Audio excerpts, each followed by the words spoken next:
In The Witcher 3, you play as the legendary witcher Geralt of Rivia. In the world of The Witcher, there's lots of different factions, races, and also minorities. And together with a huge and diverse landscape, it creates this vibrant open-world experience.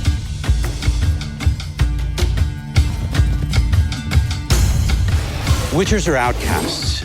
They're mutants, itinerant monster hunters who roam the world, hunting down and killing monsters, often for meager pay. Children destined to be witchers are taken from their parents and enter witchers' schools. And the training there is grueling.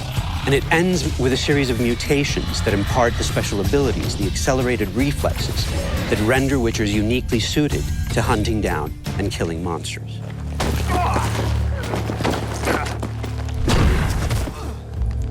Geralt has never been just a monster slayer. Kings and sorceresses have noticed his talents and tried to use him to their own ends. But Geralt is now tired of politics, and he has his own goal, his own agenda, that takes him to travel to the furthest corners of this vast world. At the same time, Geralt works as a witcher. Tough hunt. Tougher than yours, that's certain.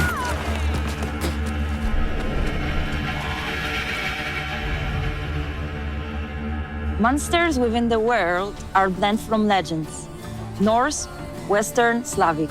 However, Slavic lore seems to be the most overriding. It's from Slavic lore that we drew the notion monsters are the equal participants of the ecosystem and not always pose a threat. Creatures are very much part of the landscape, just as humans and the other races, elves, dwarfs, and whatnot are. And that means that in The Witcher 3, adventure is always around the corner.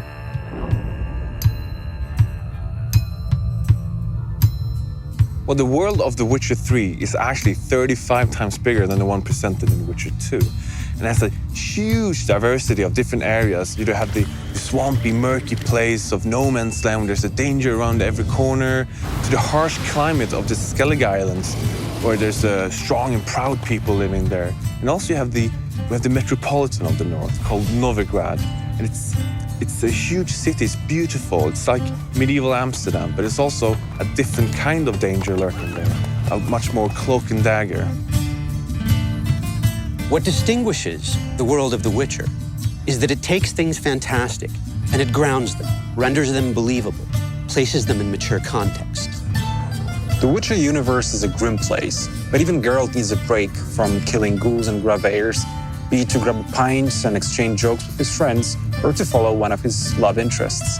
And it's these lighter moments, many and varied, that render Geralt's life believable, immersive, and constitute a break from what would otherwise be all-pervading doom and gloom. One of the most fearsome enemies you'll face is the Wild Hunt, a cavalcade of ghastly specters which rides down from the night sky, bringing war and destruction. Based on European legends and folklore, the Wild Hunt is also an inherent part of the Witcher universe, so it's not just a random boss we pull out of the hat and place at the end of the corridor. In The Witcher 3, the Wild Hunt will take center stage and come right at you. It's as much the stuff of fairy tales that children tell each other as it is a force that comes in the night, in the deep of winter, to annihilate an entire village.